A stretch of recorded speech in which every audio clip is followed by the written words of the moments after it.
Hello and welcome to our monthly update here at Revesby Estates. Firstly, I'd like to wish you all a happy new year. Hopefully you all had a good Christmas, and here's to a good new year. So December ended up being a pretty average month really for December. We had around 40 mil of rain, and it took our yearly total to 560 mil, which is about 30 to 40 mil short of where we would be in a normal season. So overall 2021 ended up being a slightly drier year than normal. Didn't seem like it. If we went back through the year, August, we didn't get much of a summer really, did we? It was damp, dull, not many bright days. Harvest was a long hard slog and it all came in pretty wet. But overall, year was a pretty successful one, and it turns out it's been a pretty dry one. So here we are. It's actually the beginning of January now, and I'm stood in one of our wild bird plots. This is a plot which gives birds food during sort of now January and into February. So the shortage is getting out there. A lot of the berries are now going off the hedgerows. We're not planting seeds at the moment, so there's no seed for them to pick at in the fields. So we put these strips, as you can see behind us. We've got almost 20 hectares worth around the farm, actually, providing food for the birds. And I can hear them chattering all the way around me. Let's have a look in this cover. So if you take a look in the cover, this was a 2-year lay. So actually this year's lay, the seeds have already been getting eaten. You can see here a pod on this oil radish where the birds have been pecking at it to get at the seeds, yet they've still got a supply left here behind. And we got some more brassicas, so these are going to provide the food for this time next year coming in here. Here we've got some of the millets nearly done with now, but we've still got a bit more on the grain side for them to be going at. Oil radishes in here. Some linseeds, these are flowering, give some seeds later on onto them into the new year. Some more oil radishes in here still. And here you can see the dog just destroyed it, some more seeds in here. So yeah, the birds have actually been already hitting this quite hard. Just shows the value of it for the birds, but it's quite a good understory coming through. So they're going to have plenty food supply next winter coming in. Here's a bit of millet, look.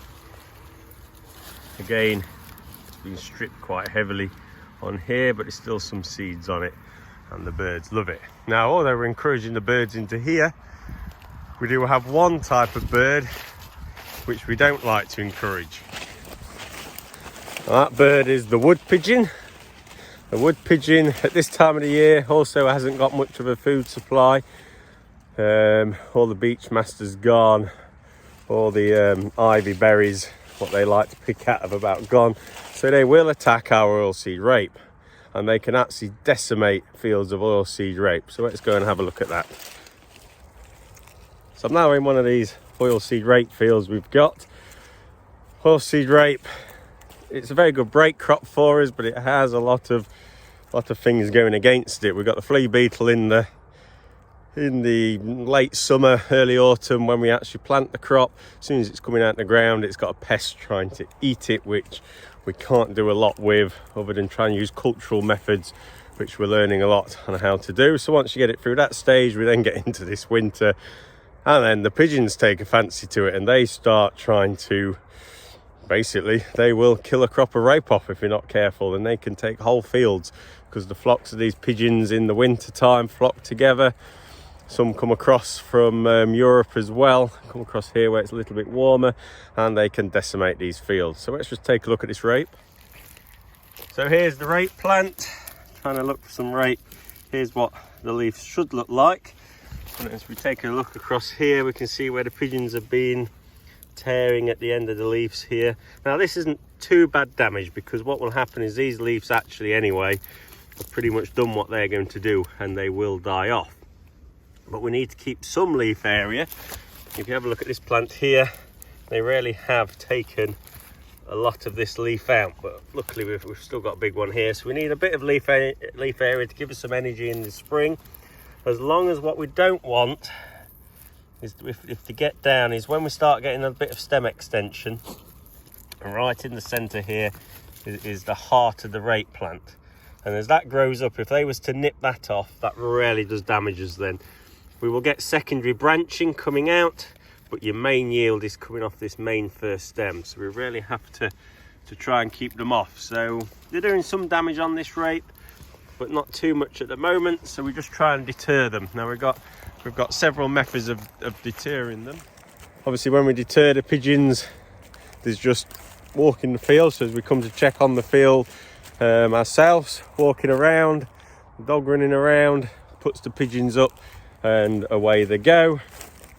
We can use the old-fashioned scarecrow, and we still do that in places, just so that in the combination of likes of me walking the field, if you don't have a scarecrow up, the pigeons will see and think someone's in the field and go away.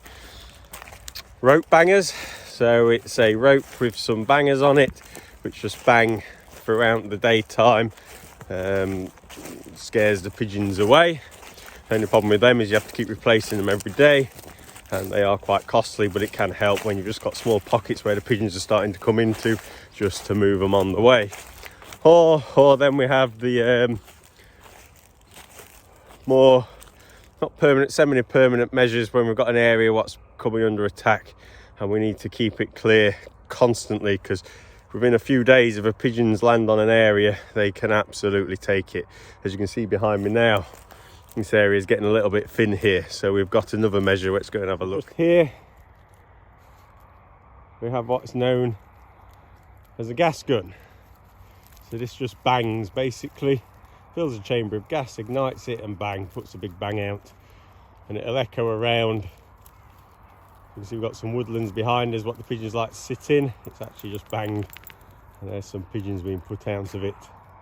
They love to hold up in the woodlands and then just drop out onto the headlands. So this is set on a timer. It only bangs during the daytime, and it'll intermittently bang quite loudly, which I'll show you in a minute, to scare hopefully the pigeons. So as I say, just as walking over to this gun, you can really see here this rape really being eaten off. Not got much left on some of these plants. These big leaves going to die off anyway, remember, but it's really these hearts, which in another few weeks, as soon as the weather get a bit more daylight, because again, plants, okay, yes, warm does drive them, but they are rarely driven by day length. So now we've gone past the shortest day and we start getting a bit longer. We might not notice it, but the plants will. And in a few weeks now, we'll start to see the first signs of growth on these again and stem extension. And that's when the pigeons can really do some damage. So we've really got to keep them off these patches. And we're doing it with means of this gas gun. So I've just set it to test fire. Ready? Keeping the dog away. There we go, we can hear that ricochet around the woods.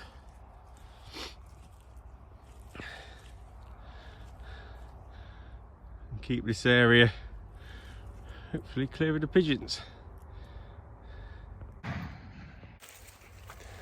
So you can see we've got a balance with the wildlife. I want to encourage as much as we can, but then also we've got to discourage certain species which are damaging the crops. We don't discourage them from everywhere. We've got the big woodlands on the estate which the pigeons hold up in. We've just got to keep them off certain fields where they're doing the damage to. And also we've got crops of our spring beans. Pigeons love them when they've softened up after harvest. So there's a food supply there for them. It's just on the rapes. We've got to keep them in control of. So a little bit more information there. Hopefully found it informative.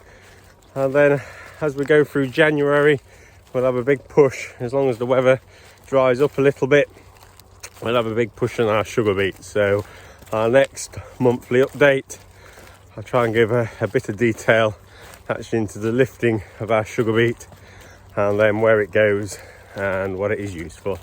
Okay, we'll see you next month.